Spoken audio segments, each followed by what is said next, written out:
Amém. Louvado seja o nome do nosso castelo forte. Amém, irmãos? A palavra de Deus, a palavra do Deus de Elias é viva e eficaz. Ouçamo-la com reverência.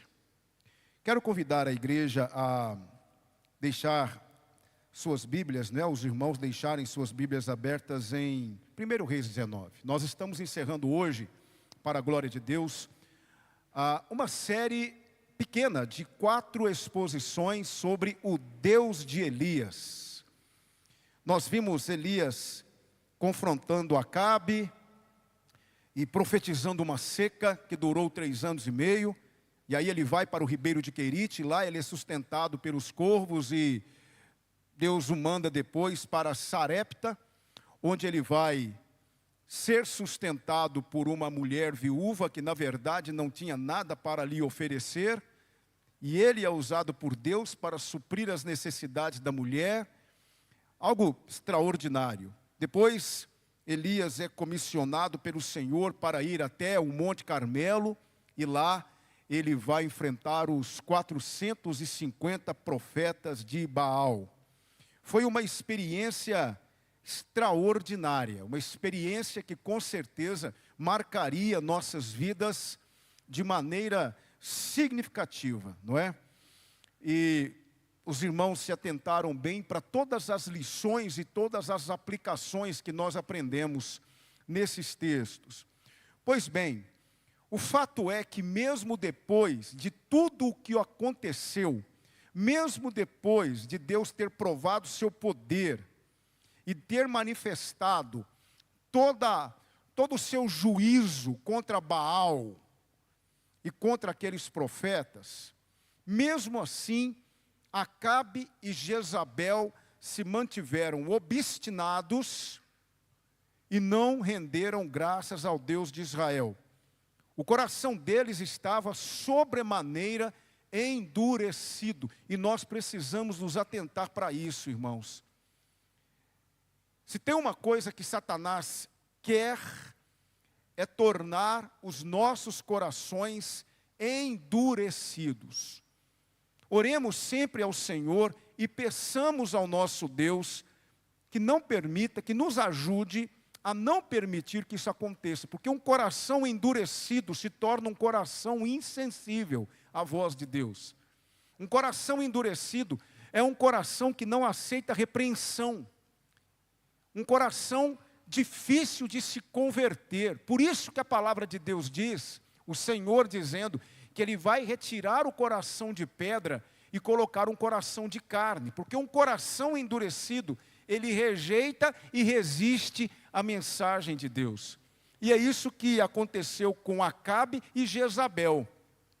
O coração deles estava endurecido.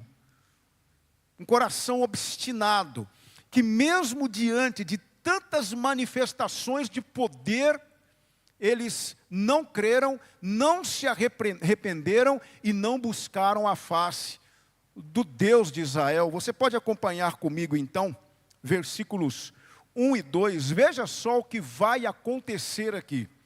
E Acabe fez saber a Jezabel tudo quanto Elias havia feito, e como totalmente matara todos os profetas à espada.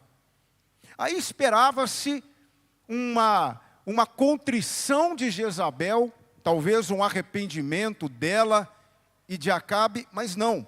Veja só o que o versículo 2 vai nos mostrar. Então, Jezabel mandou um mensageiro a Elias a dizer-lhe: assim me façam os deuses, e outro tanto, se de certo amanhã, a estas horas, não puser a tua vida como a de um deles.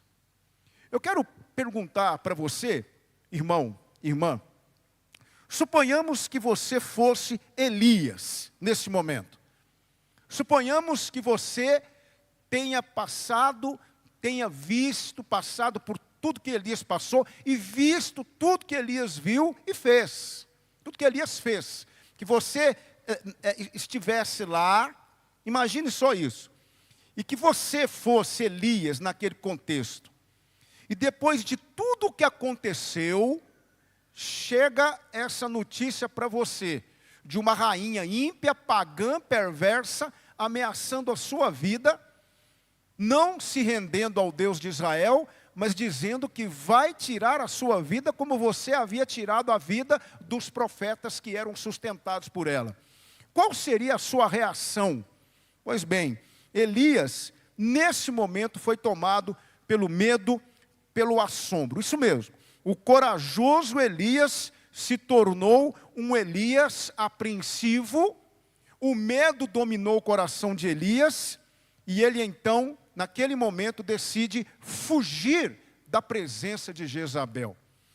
Irmãos, eu pergunto, seria prudente julgarmos Elias por esse comportamento? A palavra de Deus diz, Tiago vai dizer que Elias era um homem sujeito às mesmas paixões que nós.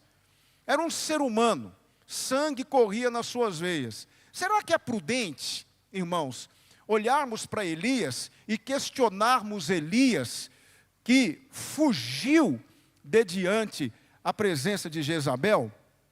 E é isso que está acontecendo aqui. Veja só comigo, versículos 3 e 4. O que vendo ele, se levantou e, para escapar com vida, se foi e chegando a Berseba, que é de Judá, deixou ali o seu servo. Ele, porém, foi ao deserto, caminho de um dia, e foi sentar-se debaixo de um zimbro, e pediu para si a morte, e disse, já basta, ó Senhor, toma agora a minha vida, pois não sou melhor do que meus pais. A verdade é que todos nós temos esses momentos, sim ou não? Há momentos em que nós somos verdadeiros super-heróis da fé. Há momentos em que nós enfrentamos tudo e todos, mas há momentos em que nós nos retraímos, em que nós somos surpreendidos por uma notícia aterrorizante, nós somos surpreendidos por um momento o qual nós não estávamos esperando. E sim, nós também passamos por esses momentos de fraqueza, de solidão, de questionamentos, de dúvida, de incerteza e de medo. Nós somos assim. Nós também passamos por isso. Nós estamos inseridos dentro de um contexto muito inseguro. Nós não temos como viver sempre em linha reta. Nós não temos como viver dentro de um contexto, e nós sabemos muito bem disso, onde tudo vai acontecer do jeito que nós imaginamos. Nós sempre somos surpreendidos por coisas que saem ou que fogem do nosso controle. Nós passamos por isso. Elias passou por isso. Nesse momento, o Elias do Monte Carmelo vai ser o Elias do zimbro, o Elias do deserto, o Elias da fuga. E isso só me faz amar ainda mais a palavra de Deus. E isso só me faz crer ainda mais na palavra de Deus. Porque quando eu olho para a Bíblia, eu estou vendo um livro inspirado por Deus, inerrante, que conta a história de seres humanos que foram muitas vezes surpreendidos pelo fator humano, mas que venceram pelo poder de Deus e não pelo próprio poder deles. É muito importante que nós entendamos isso. Aqui está Elias, fugindo. O Salmo 39, versículo 5, diz assim, na verdade, todo homem, por mais firme que esteja, é pura vaidade. Há uma frase que diz assim, os melhores homens não passam de simples seres humanos, mostrando o que tem de melhor. Então, antes de você julgar Elias, acusar Elias, olhe para si mesmo. Nós também somos assim. Quantas e quantas vezes eu e você já tivemos manifestações do poder de Deus, assim, nítido, na nossa frente? Quantas vezes eu e você já vimos o poder de Deus em ação? Coisas maravilhosas aconteceram, testemunhos foram guardados no coração para serem contados. Quantas histórias eu e você temos dos milagres de Deus que aconteceram na nossa vida, e depois, assim, no estalar de dedos, fomos surpreendidos pela dúvida, pela insegurança e pela incerteza. Mesmo diante de tantas manifestações de poder, eu e você também somos assim. E passamos por isso. Por esses momentos onde nós questionamos, o que aconteceu comigo? Onde é que está aquela fé de outrora? Por que é que eu não consigo confiar agora como eu confiei semana passada? O que foi que aconteceu comigo que eu agora estou sendo dominado pelo medo, pela insegurança? Nós somos assim. O Warren Wiersbe, no seu comentário acerca desse capítulo, ele disse assim: se Elias pudesse descrever a um conselheiro aquilo que estava sentindo e pensando, o conselheiro teria diagnosticado o seu estado com o caso típico de colapso emocional total. Elias estava fisicamente exausto e havia perdido o apetite. Estava deprimido consigo mesmo e com seu trabalho, sendo controlado cada vez mais pela autopiedade. Ele vai dizer: eu fiquei só. Observe só, irmãos, não é? Então Elias, ele concluiu que ele havia fracassado na sua missão. Talvez Elias achasse que depois da experiência do Carmelo, Acabe se arrependeria, ou até mesmo Jezabel. Mas o que se viu foi uma mulher incrédula e obstinada, ameaçando sua vida. Então ele entra em crise.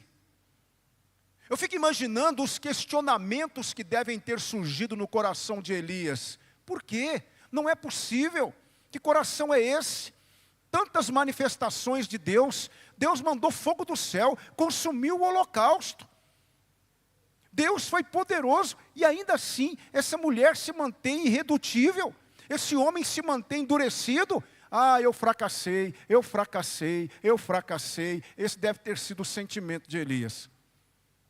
Então Elias foge para o deserto e ele vai deitar-se debaixo de um zimbro, que é um pequeno arbusto que proporciona sombra. É uma árvore, uma pequena árvore muito buscada no deserto para que os viajantes possam se esconder um pouco do sol. E é para lá que Elias vai. Elias vai para debaixo de um zimbro e ali Deus está acompanhando Elias nesse processo. O anjo do Senhor, que aqui no Antigo Testamento prefigura a pessoa de Jesus Cristo, estava lá com Elias.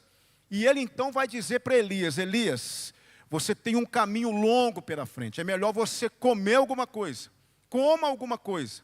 Elias então, ele levantou, comeu, mas voltou a se deitar. Então o Senhor o chama novamente e diz: come, porque você vai caminhar muito, será longo o seu caminho. Versículo 8, não é? A palavra de Deus diz: levantou-se, pois, comeu e bebeu, e com a força daquela comida, caminhou 40 dias e 40 noites até Horebe, o monte de Deus. E o que é que Elias faz? Elias sai do zimbro e Elias vai para onde? Elias vai para dentro de uma caverna, passar ali a noite. E isso me chama muito a atenção. Versículo 9. Eu quero que vocês prestem bastante atenção no que vai acontecer aqui. Versículo 9. Observe só. Isso me traz um conforto, isso me traz um consolo. Quando o versículo nos diz assim: e ali entrou numa caverna, e passou ali a noite, e eis que a palavra do Senhor veio a ele e lhe disse. Preste atenção no que o Senhor vai dizer. Que fazes aqui, Elias? Observe que o Senhor não disse assim: que fazes aí, Elias? O Senhor diz: que fazes aqui, Elias? Por quê, irmãos? Porque o Deus que estava com Elias em Querite, o Deus que estava com Elias em Sarepta, o Deus que estava com Elias no Monte Carmelo, era o Deus que estava com Elias no zimbro e na caverna. Que fazes aqui, Elias? Observe só a proximidade do Deus de Elias com o seu servo. Sabe, irmãos, muitas vezes quando nós estamos passando pelos nossos momentos de dificuldade, existe dentro de nós, talvez alguém sussurrando, dizendo: Deus te abandonou, Deus não está com você, você está sozinho, Deus não liga para você, Deus não te ama. Então olhe para esse texto, porque isso não é verdade. Nós temos um Deus presente na nossa vida, que nunca nos abandona. E aqui o Senhor está dizendo para Elias o seguinte, quando ele faz essa pergunta: que fazes aqui, Elias? Na verdade o Senhor está dizendo para Elias o seguinte: por que é que você está aqui, Elias? Quais os motivos para você estar aqui não cumprindo o teu ministério? Você tem a resposta para mim? Por que você está aqui? Considere tudo o que aconteceu com você. Existe algum motivo para você estar aqui, Elias? Mas Elias ainda não estava, naquele momento, Elias não havia ainda despertado para a realidade diante da qual ele estava. E ele responde no versículo 10, tenho sido muito zeloso pelo Senhor Deus dos exércitos. Veja só aqui a autopiedade de Elias, porque os filhos de Israel, ele generaliza e ele diz, deixaram a tua aliança, derrubaram os teus altares, mataram os teus profetas à espada, e só eu fiquei e buscam a minha vida para me atirarem. Elias está dizendo para o Senhor, eu tenho sido zeloso pelo Senhor, todos te abandonaram menos eu. Os filhos de Israel o abandonaram, derrubaram os teus altares, se tornaram idólatras, só eu fiquei. Eu trabalhei, mas só eu fiquei como adorador do verdadeiro Deus. E aí o Senhor vai dar uma lição em Elias. Ele vai dizer, versículo 11, e disse-lhe, sai para fora e põe-te neste monte perante o Senhor. E eis que passava o Senhor, como também um grande e forte vento que fendia os montes, quebrava as penhas diante do Senhor. Porém o Senhor não estava no vento. E depois do vento, um terremoto. Também o Senhor não estava no terremoto. E depois do terremoto, um fogo. Porém também o Senhor não estava no fogo. E depois do fogo, uma voz mansa e delicada. E sucedeu que, ouvindo a Elias, envolveu o seu rosto na sua capa, e saiu para fora, e pôs-se à entrada da caverna. E eis que veio a ele uma voz que dizia, que fazes aqui, Elias? Que experiência.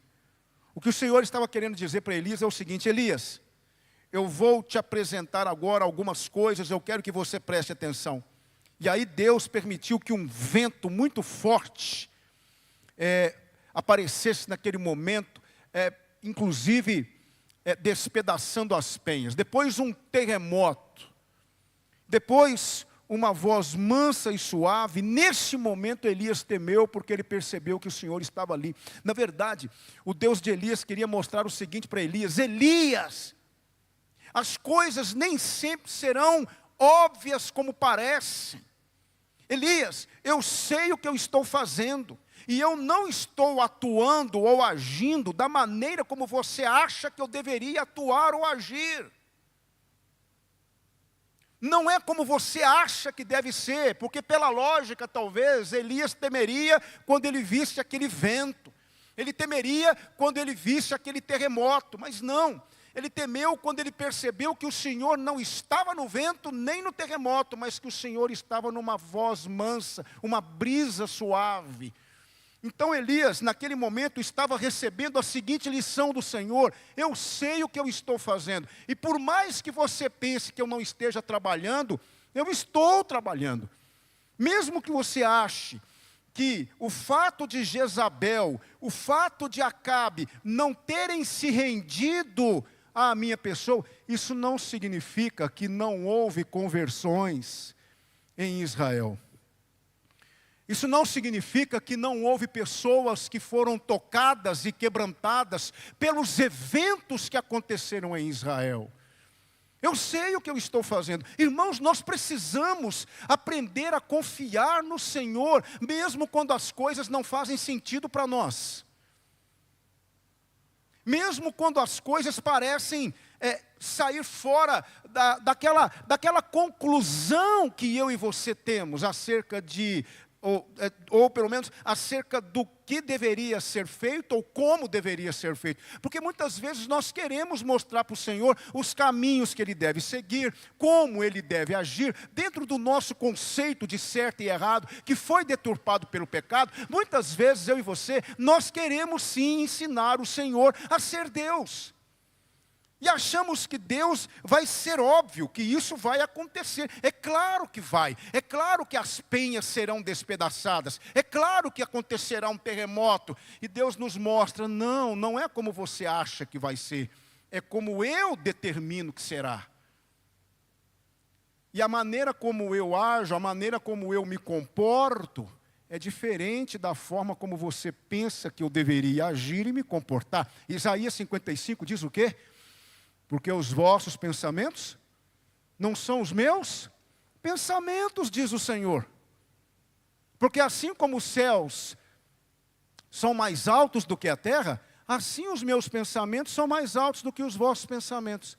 E os meus caminhos mais altos do que os vossos caminhos. Então, eu quero que nós nos atentemos que às vezes nós precisamos aprender a ver Deus nas pequenas coisas. Entende? Às vezes nós achamos que veremos Deus nas grandes coisas. Mas Deus está nas pequenas coisas. Naquelas coisas minúsculas. Coisas que nós muitas vezes achamos que não vale a pena nos atentarmos para elas. É ali que Deus está agindo. Então Elias foi no Monte Carmelo, fogo caiu do céu, o holocausto foi consumido, muita coisa aconteceu, 450 profetas foram mortos. Eu fico imaginando a gritaria, a carnificina, o sangue escorrendo, a balbúrdia, o barulho. Eu fico imaginando tudo aquilo e Elias, naquele momento, vendo o agir de Deus. Mas agora Elias está numa caverna com medo, e o Senhor está se revelando a ele, dizendo, não, Elias, eu estive com você lá, mas eu quero que você saiba, Elias, que não é apenas aquilo lá que aconteceu no Carmelo, todo aquele barulho, todo aquele estardalhaço, a ação minha, eu também estou agindo nas pequenas coisas, eu também estou agindo no silêncio, eu também estou agindo onde você acha que eu não estou agindo. Então, o que fazes aqui, Elias? O que é que você está fazendo aqui, Elias? O que é que o Senhor está querendo com isso? Perguntando pela segunda vez. Ele quer que Elias reflita, ele quer que Elias considere. Elias, o que é que você está fazendo aqui, Elias? Elias, mais uma vez, responde ao Senhor.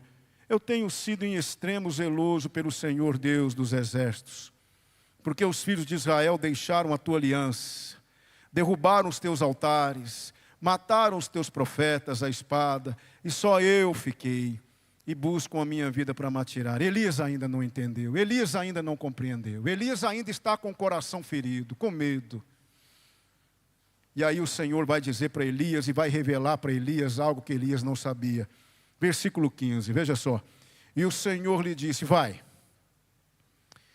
Elias, volta pelo caminho para o deserto de Damasco. Chegando lá, unge a Azael, rei sobre a Síria.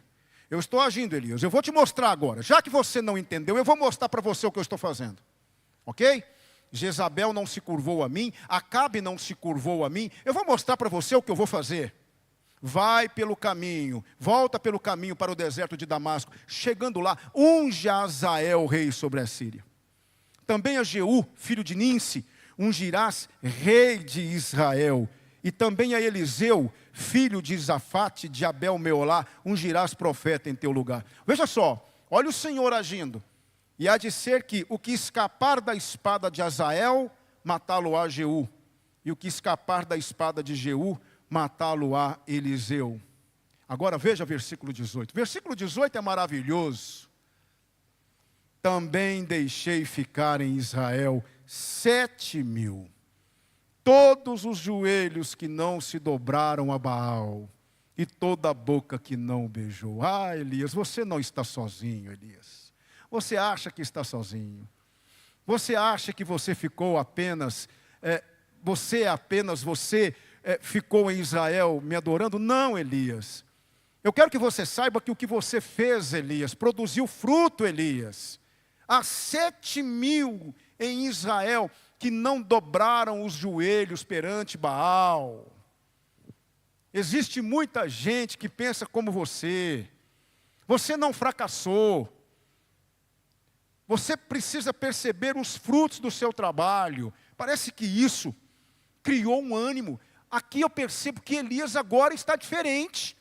Parece que quando o Senhor mostrou para Elias essas verdades espirituais profundas, isso produziu em Elias uma reação.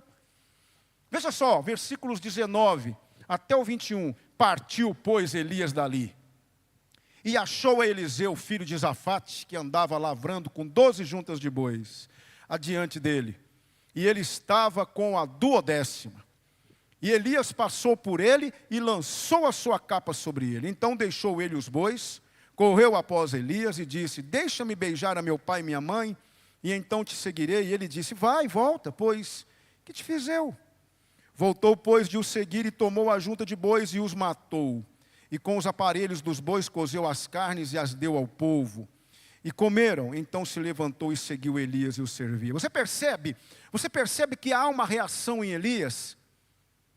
Elias começa a ser despertado pelo Senhor.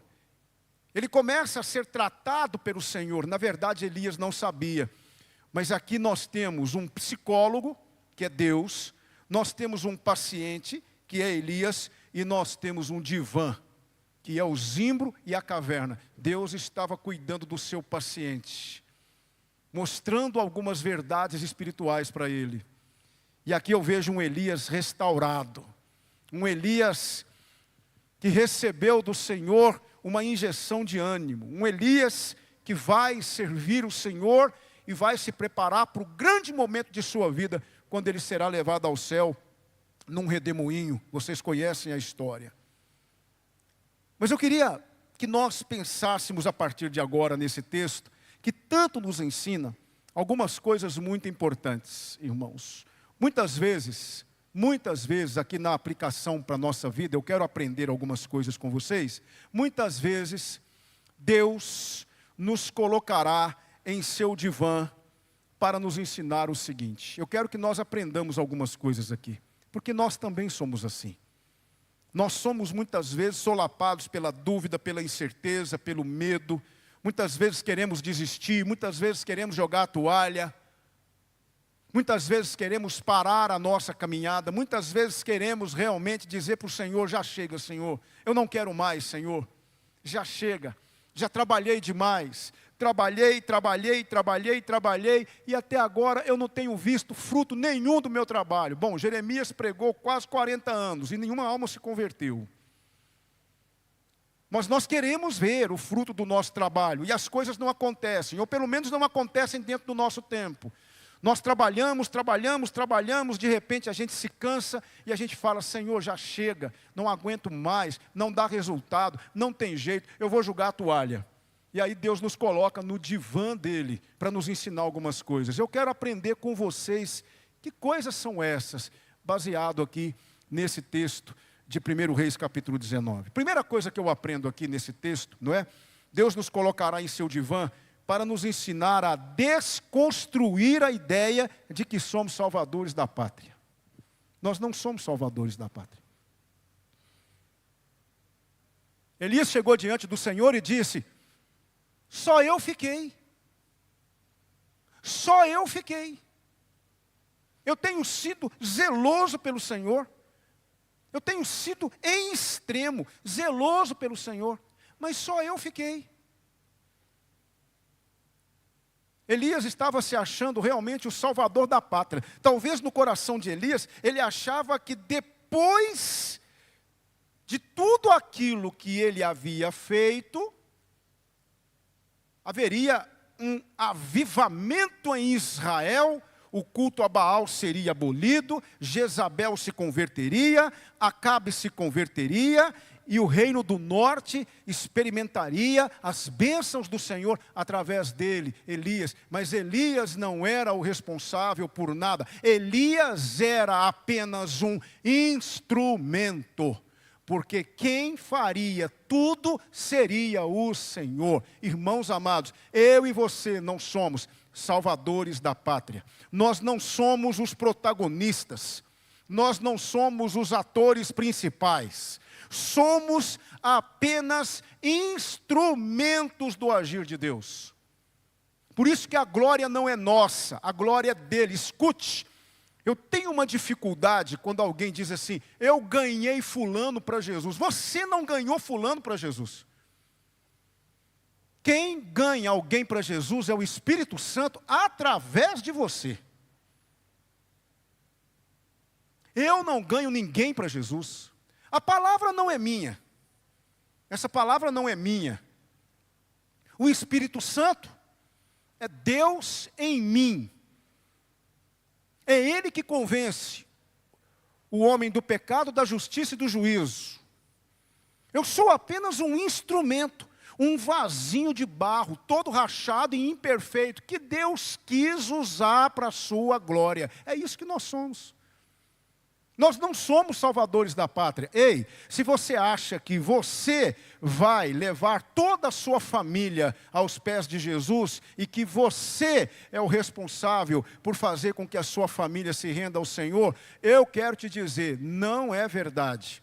O que você pode fazer é orar pela sua família, é pregar para a sua família, mas quem fará tudo é o Senhor, é o Espírito de Deus. Para quê? Para que a glória não seja nossa. Para que eu e você não venhamos no futuro a dizer, eu ganhei minha família para Jesus, eu levei os meus familiares a Jesus. Não, não, não, não, não. Você foi apenas um instrumento. Eu me lembro de uma vez que eu evangelizei um jovem. Pensa num jovem difícil de ser evangelizado. Eu evangelizei aquele jovem. Eu gastava horas com ele, pregando a palavra de Deus para ele. Eu demorei muito a convencê-lo a ir na igreja. Até que ele aceitou ir na igreja comigo um dia.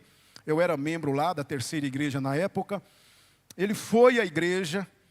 E lá ele ouviu a palavra e foi amadurecendo, amadurecendo. Aquela palavra foi penetrando no coração dele.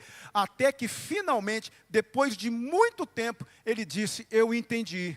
Eu compreendi, agora eu compreendi, eu quero Jesus, eu me entrego para Jesus. Mas foi difícil, irmãos, foi muito difícil. E para falar a verdade, quem quer evangelizar, uma evangelização, quem quer pregar e ganhar, ou pelo menos ser usado por Deus para levar uma alma para Jesus, precisa estar disposto a trabalhar, porque não é fácil. Porque dizer Jesus te ama não é evangelizar.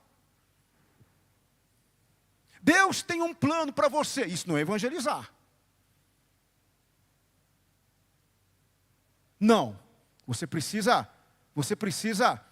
se aplicar a isso. E prepare-se para sofrer. Porque você pregar o evangelho e levar essa pessoa realmente a uma disciplina de ouvir a palavra e de se submeter. Realmente você precisa se colocar à disposição de Deus e isso dá trabalho, é muito trabalhoso. E esse rapaz, Deus me deu a alegria de pregar para ele. Foram meses a fio, pregando, até que o Espírito Santo o convenceu e ele entregou a vida para Jesus. Mas ele tinha um outro amigo, que de vez em quando ia lá e falava alguma coisinha para ele. Quando ele se rendeu a Jesus, esse amigo saiu proclamando para todo mundo, eu ganhei o fulano para Jesus, eu ganhei o fulano para Jesus, eu ganhei, e ele falava isso para todo mundo. E sabe o que eu fiz? Deixei ele falar. Tudo bem, não estou preocupado com isso, não quero aplausos, não quero elogios, não, fiz o meu papel. Mas ele falava para todo mundo, eu, ok. Se você pensa assim, porque na verdade, esse papel não é nosso. A única coisa que nós fazemos é abrir a nossa boca e pregar. Mas o resto é com o Senhor. É Ele que faz a obra. Então, eu e você não somos salvadores da pátria. Não somos. Somos apenas instrumentos que Deus usa. Elias estava se achando o salvador da pátria.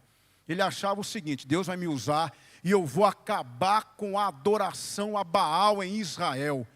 Vou acabar com essa adoração. Eu vou realmente pegar pesado com esse povo e nós vamos acabar com essa adoração a Baal. Só que isso não aconteceu. E depois ele ficou lá, conversando com o Senhor, dizendo: só eu fiquei, ninguém me ouviu, ninguém... Pera lá, Elias, você não é o salvador da pátria, você foi um instrumento que eu usei. Quem fez tudo fui eu. Tem 7.000 lá que eu reservei. 7.000, Elias. Você foi um instrumento. Seu trabalho não foi em vão. Mas quem faz a obra é o Senhor, meu Deus. Irmãos, quem faz a obra é o Senhor.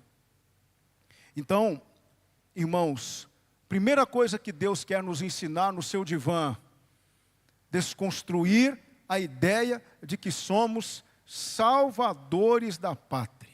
Nós não somos. Nós não somos salvadores da pátria. A única coisa que nós vamos fazer é pregar. Pregar para os nossos filhos, pregar para os nossos parentes, pregar para os nossos amigos, viver esse evangelho, e o Senhor agirá para a glória dEle. Porque é isso que a Bíblia diz: porque dEle, por Ele e para Ele são todas as coisas.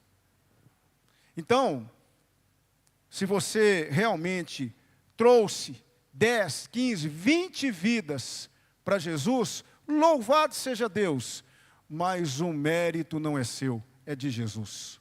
Você foi apenas um instrumento. Graças a Deus porque você se colocou à disposição, mas quem faz a obra é Ele. Mas Deus também nos coloca no seu divã para nos mostrar que nenhum trabalho, se realizado da maneira certa, será vão no Senhor. Nenhum trabalho.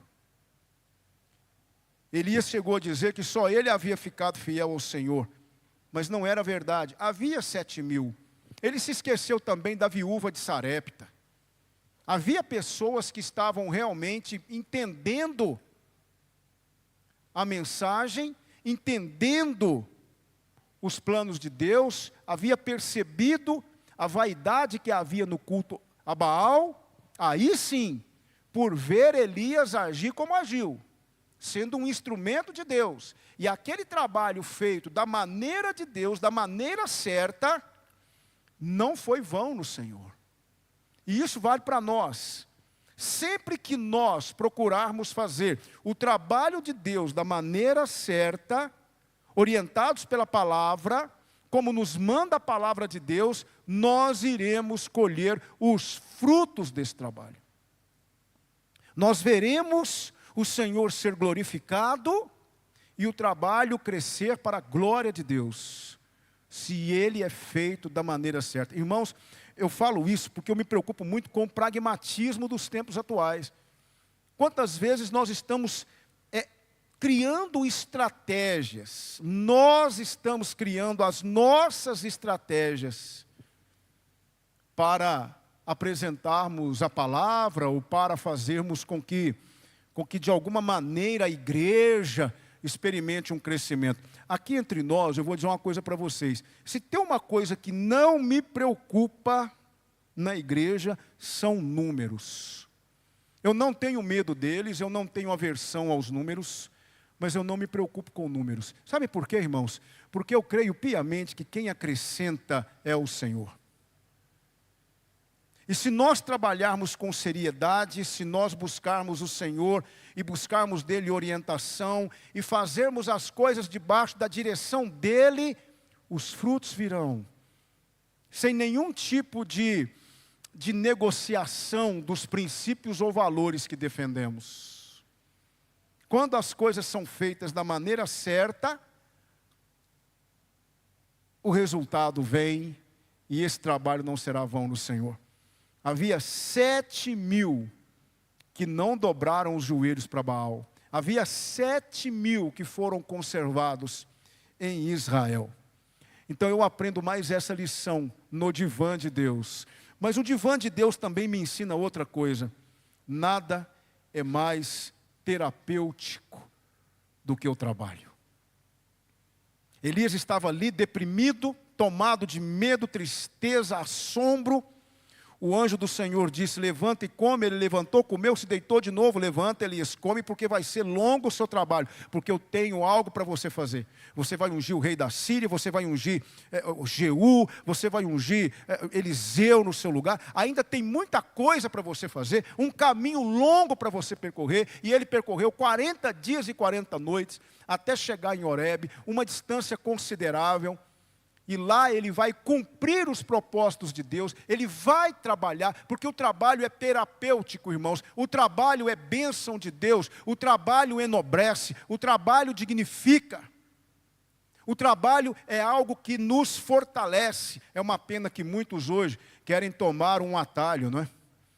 E querem ir por outro caminho para conquistarem, para serem, ou para conseguirem as coisas de forma mais fácil. Aí entra uma série de fatores que eu não vou falar aqui, mas nós precisamos entender que o trabalho, ele é bênção de Deus, porque o trabalho, ele é terapêutico para o nosso coração. Não há nada melhor do que você trabalhar e conquistar tudo o que você quer com o suor do teu rosto, com o trabalho, dignificando, honrando, glorificando ao Senhor. Eu me lembro de um irmão querido, lá na igreja do Danilo Passo, um irmão muito querido, muito querido. E eu trabalhei com ele, isso lá pelos idos de 1989, 1990.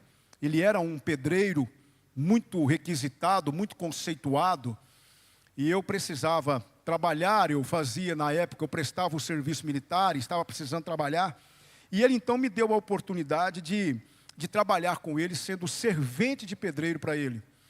E foi muito bom, foi um período de muito crescimento e muito aprendizado. Mas é interessante como que Deus faz as coisas, porque Deus, naquele momento, eu havia nascido de novo há pouco tempo, eu era novo na fé, e eu precisava conviver com alguém que olhava o trabalho como bênção de Deus.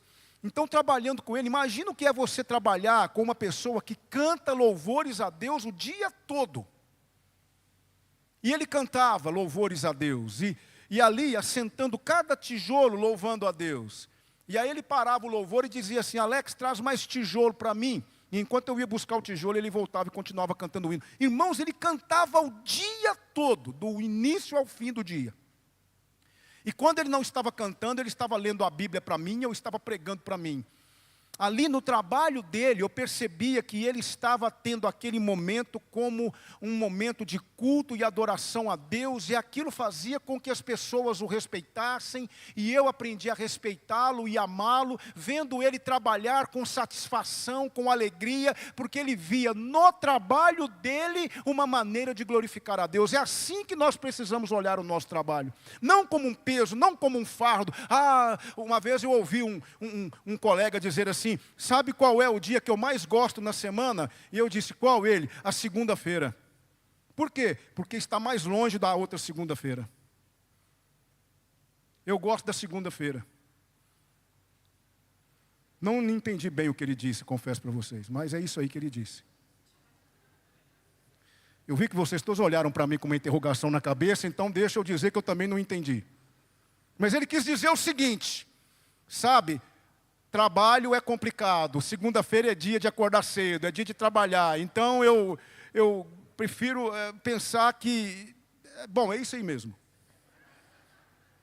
Eu não sei para que nem por que eu contei isso para vocês, porque agora eu também fiquei na dúvida.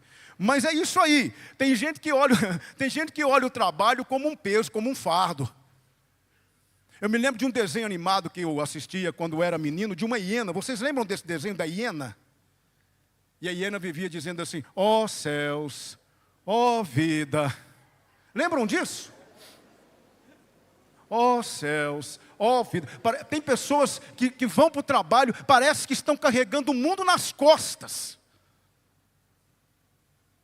Trabalho é bênção de Deus, irmãos. Então eu vou dar um conselho, faça do seu trabalho o seu culto ao Senhor. Façam do seu trabalho o seu culto a Deus. Trabalhe com alegria. Peça ao Senhor, ó Deus, que eu possa trabalhar para a tua glória. Que eu possa trabalhar para louvá-lo e glorificá-lo. Porque se você fizer isso, Deus será glorificado mesmo.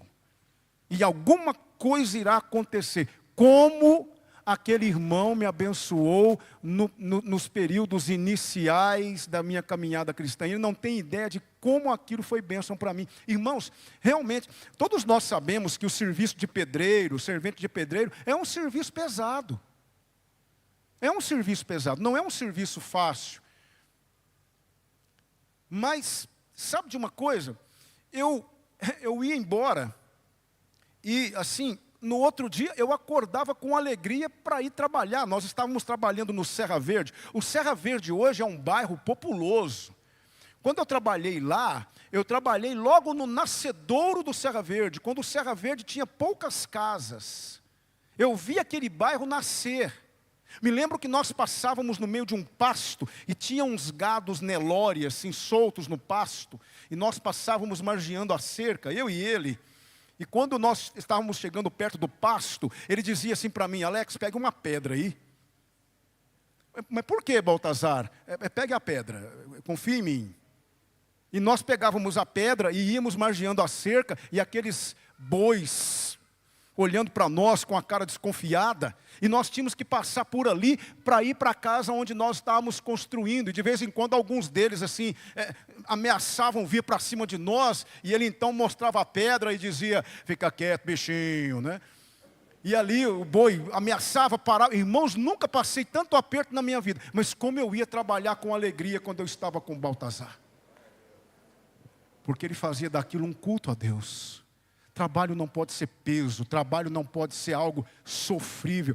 Trabalho precisa ser um culto ao Deus vivo, porque foi Ele que te deu o trabalho. Então aqui o Senhor está fazendo o que com Elias no divã? Eu tenho trabalho para você, moço. Chega de ficar aí, deitado, se lamentando, dizendo só eu fiquei. Eu tenho trabalho para você. O trabalho, ele é terapêutico. E por último, encerrando a minha... Perdão, por último não, ainda tenho 2 aplicações. Penúltima aplicação. O que é que o divã de Deus nos ensina aqui? Que precisamos aprender a lidar com frustrações. Elias ficou frustrado. Ele disse: do que valeu o meu trabalho? Do que valeu tanta coisa? Do que valeu eu ter todo esse trabalho, enfrentar esses 450 profetas, ter ficado 3 anos e meio no exílio? O que valeu isso? E ele se frustrou. E se tem uma coisa que eu e você precisamos aprender a lidar, é com frustração. Porque às vezes nós vamos nos frustrar mesmo. Às vezes as coisas não vão dar certo. Os sonhos não vão ser realizados. Não vão. É interessante porque eu estava falando isso hoje com a minha filha. Minha filha perguntou assim: pai, como foi que o senhor descobriu o que o senhor queria ser? E eu disse: minha filha, é interessante porque eu tinha um monte de planos, eu tinha um monte de projetos para a minha vida antes de ir para o ministério. Eu tinha muitos sonhos. Mas é engraçado que um a um foram sendo frustrados. Deus tinha seus propósitos para a minha vida, é claro. Mas eu passei por muitas frustrações e ainda passo. Hoje nós falamos pela manhã sobre a questão dos crentes serem maduros, não é? Que nós precisamos de crentes maduros, faz parte da maturidade aprender a lidar com frustração. Porque nós realmente seremos frustrados. Às vezes, as coisas não vão dar certo, você vai fazer um planejamento para alguma coisa e não vai acontecer. Você vai realmente se envolver com algo, esperando que aquilo dê resultado, e não vai dar. Nós precisamos aprender a lidar com frustrações. Se isso não acontecer, irmãos, nós não iremos crescer. Nós não iremos aprender aquilo que o Senhor quer que aprendamos, porque Deus nos ensina até mesmo nas frustrações. Você tem sido frustrado ultimamente? Saiba que Deus pode estar querendo ensinar alguma coisa para você. E por último, terminando, Deus nos leva para o seu divã para nos ensinar que jamais estaremos sozinhos. Jamais. Quando ele diz para Elias: que fazes aqui, Elias? Ele estava dizendo para Elias: ó Elias, eu estive com você lá no Querite, eu estive com você em Sarepta, eu estive com você no Carmelo, e eu estou com você aqui, filho, do seu lado. Você não está sozinho. Você não está sozinho. Eu estou com você. Aconteça o que acontecer, eu estou com você. Certa vez um pai muito abatido estava com sua filhinha ao lado da sepultura da esposa.